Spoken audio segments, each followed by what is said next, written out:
In a story where love spirals into obsession, the line between self-defense and premeditated murder blurs, leaving many questions unanswered.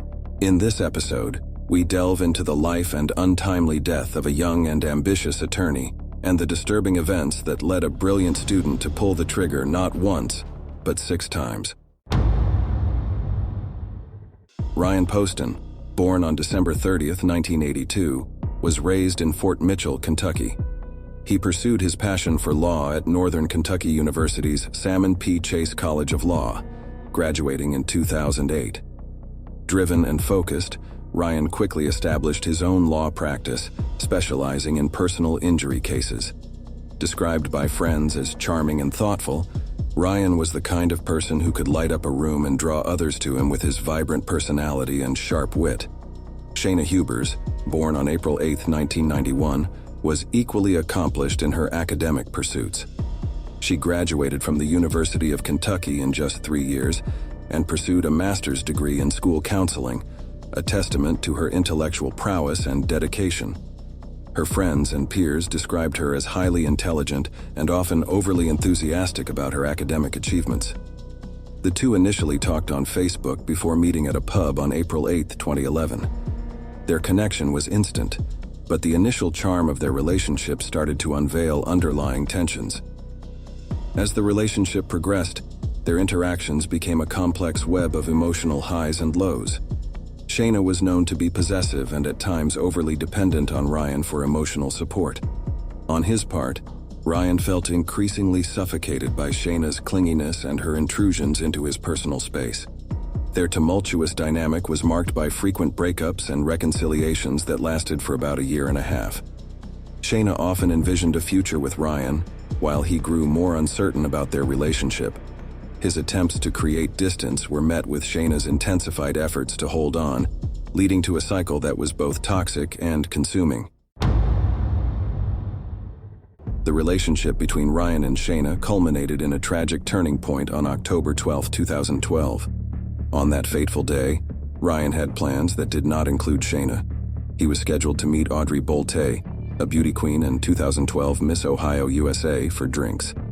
Bolte testified later that she and Ryan had connected over Facebook and were looking forward to their first face-to-face meeting. This detail about Ryan's plans was not unknown to Shayna, who found the messages arranging their meeting, a discovery that fueled an already flammable situation. That evening, Shayna headed to Ryan's condominium in Highland Heights, Kentucky, and an argument ensued. According to Shayna's subsequent police interview, the confrontation escalated dramatically. Shayna claimed that Ryan threw her against a bookshelf following an intense argument. In the heat of the moment, with emotions running high, Shayna reached for Ryan's handgun and shot him 6 times.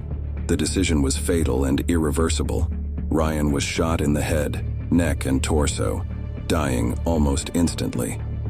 Shayna's immediate actions following the shooting were telling. She called 911 to report the incident.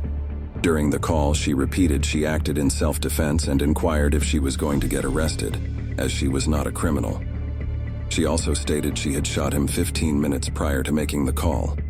However, her behavior while in custody at the police station was erratic and disturbing. Recorded on video, Shayna appeared excitable and made several bizarre statements. She claimed that she gave Ryan the nose job he always wanted, referring to one of the gunshot wounds. She talked for more than 3 hours without the need for investigators to ask any questions. Her only concern during that interview was that no one would be willing to marry a woman who had shot her boyfriend in self-defense. She was sobbing with investigators, but as they left the room, she is seen dancing and singing "Amazing Grace." This statement and her overall demeanor were later used by prosecutors to argue that her actions were calculated and born out of jealousy rather than self-defense. Shayna was arrested and charged with murder and was held on a $5 million bond. The evidence against her was compelling. The number of shots fired, her immediate behavior, and the nature of their relationship all painted a picture of premeditation rather than self-defense.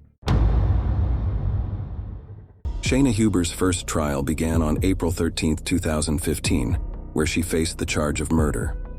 Prosecutors portrayed her as a jealous girlfriend who planned the killing after learning of Ryan's date with another woman and his willingness to end the relationship for good.